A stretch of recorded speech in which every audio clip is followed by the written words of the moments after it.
Hi, I'm Kristen Amdahl and welcome back to my studio. In this series of videos, I want to show you some tips and tricks for making the Margot crochet top or dress. This is a top-down raglan yoke pattern that is easy to customize from short sleeves to long or shirt length to dress length because you crochet until your desired length is reached. The simple and pretty stitch pattern is easy to memorize for a relaxing project. You will need Be So Baby yarn, a size K 10.5 or 6.5 millimeter crochet hook, yarn needle, and scissors. The pattern will tell you how many balls of yarn you'll need for each project, whether you're making the short sleeve top or the long sleeve dress. And it will tell you how much yarn you'll need per size. So the pattern also comes in 6 sizes from 34-inch to 49-inch bust. Each size has its own chart for the yoke. Follow the link in the video description to download the Margot pattern, plus browse all 60 colors of Be So Baby yarn. To begin round 1, we're going to tie our yarn to our crochet hook. You can use a square knot, a slip knot, it does not matter. There's no wrong way to tie your yarn to your crochet hook. And round 1 begins with a foundation oval. To start, that is a chain 3. And then double crochet into the 3rd chain from your hook. Remember, we don't count the loop on our crochet hook, that's the working loop, so we'll count back 1, 2, 3, and work a double crochet in that 3rd chain. Yarn over your hook, insert your crochet hook, yarn over, pull up a loop, yarn over, pull through 2, yarn over, pull through 2. The chain 3 and double crochet in combination is one foundation oval. I'll show you that again. Chain 3 and double crochet into the 3rd chain from your hook. 1, 2, 3.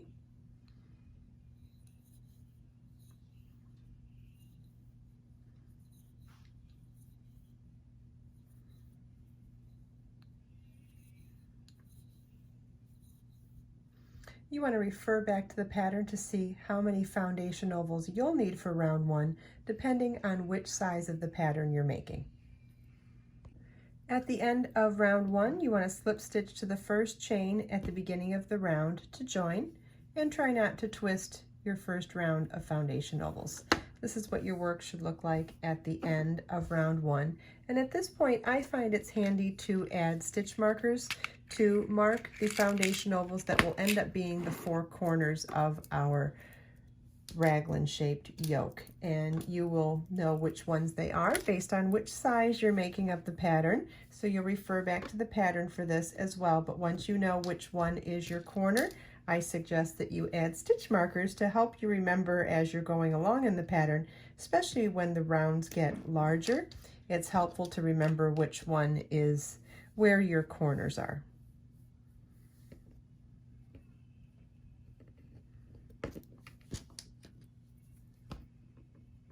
Okay, and then we'll be ready to begin round 2.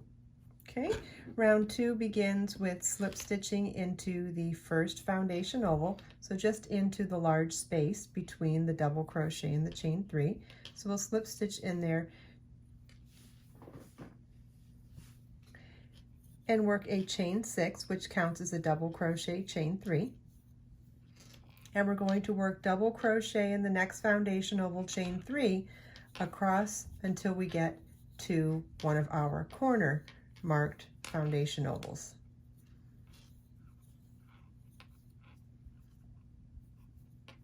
Okay, and once we get to a foundation oval that's marked as a corner, we're going to work double crochet chain 3 2 times in that foundation oval. So we'll work it we'll work double crochet chain 3 1 time in each foundation oval, except for the 4 marked corners. We'll work double crochet chain 3 twice in those foundation ovals. And so you work in this established pattern all the way around for round 2.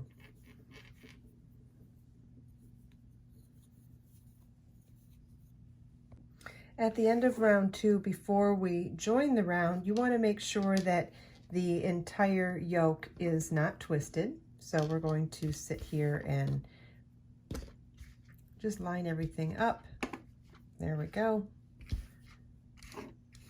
Okay, so after our last chain 3, we can now slip stitch to the third chain of the chain 6 in the beginning of the round to join. That's the double crochet portion of it. And this is what your work should look like at the end of round 2, and you should start to see a square shape forming from our 4 corners. Round 3 begins with a chain 1,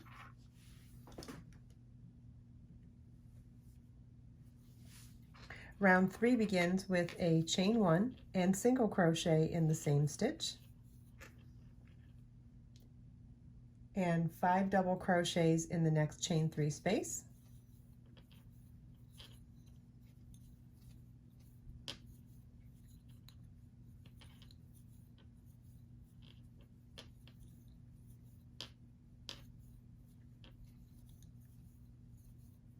and single crochet in the next double crochet.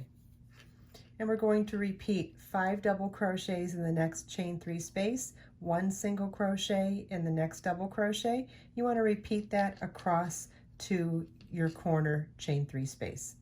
Okay, so now we've reached our corner. We're going to single crochet in the next double crochet, chain 3, double crochet, chain 3, double crochet in the chain 3 space, chain 3, and single crochet in the next double crochet. So now our repeat for this round is to work 5 double crochets in all of the chain 3 spaces and single crochet in all of the double crochets until we get to any given corner, and in the corner we'll work single crochet in the double crochet, chain 3, double crochet, chain 3, double crochet, chain 3 in the chain 3 space, and single crochet in the next double crochet. And so you'll repeat this all the way around.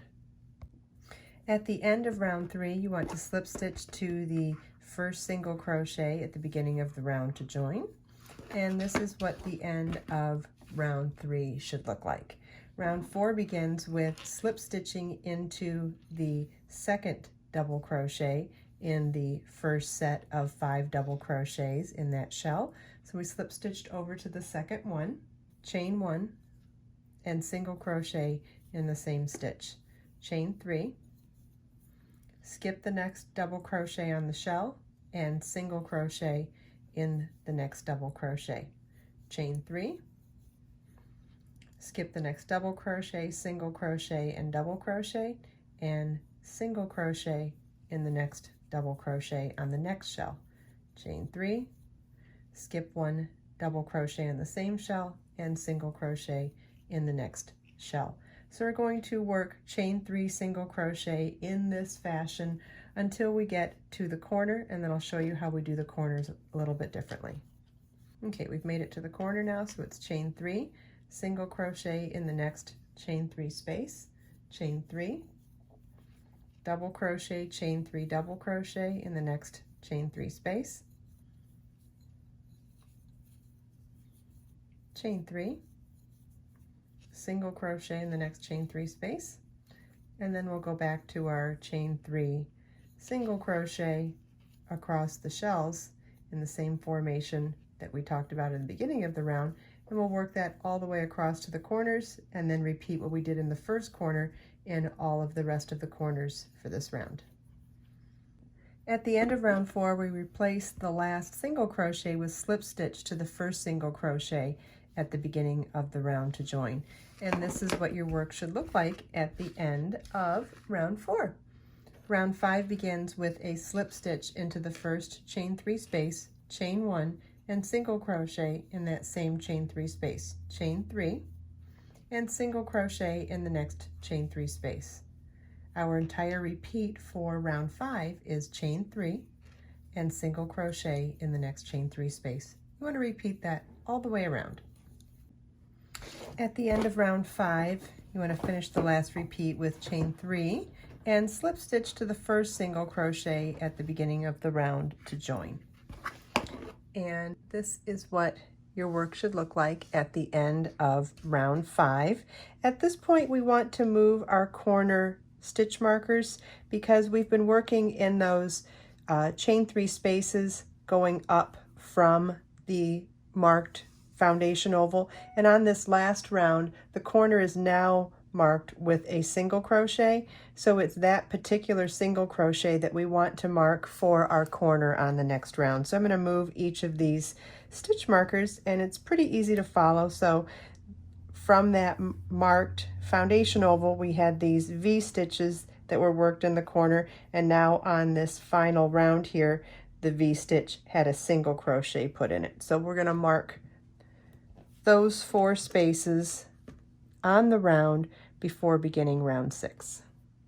Now we're ready to begin round 6, and we'll slip stitch into the first chain 3 space, chain 1, and single crochet in the same space, chain 3, single crochet in the next chain 3 space, and our repeat across to the first corner is chain 3 and single crochet in the next chain 3 space.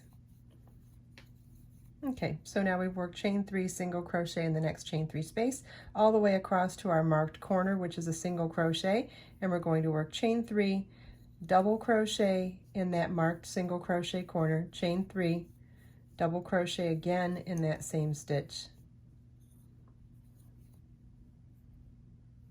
chain 3, and single crochet in the next chain 3 space. And so our repeat will be chain 3, single crochet in the next chain 3 space, and repeat that chain 3 single crochet across to the next corner, and in each corner we'll work chain 3 double, chain 3 double, chain 3 in each corner single crochet. And you repeat this all the way around. At the end of the last repeat, it's chain 3 and slip stitch to the first single crochet at the beginning of the round to join. And this is what your work should look like at the end of round 6. I hope you enjoyed this video. If you have any questions at all about anything we talked about in this video, please leave them for me in the comments. Let us make time to create, share, and inspire today and every day. I'll see you in the next video.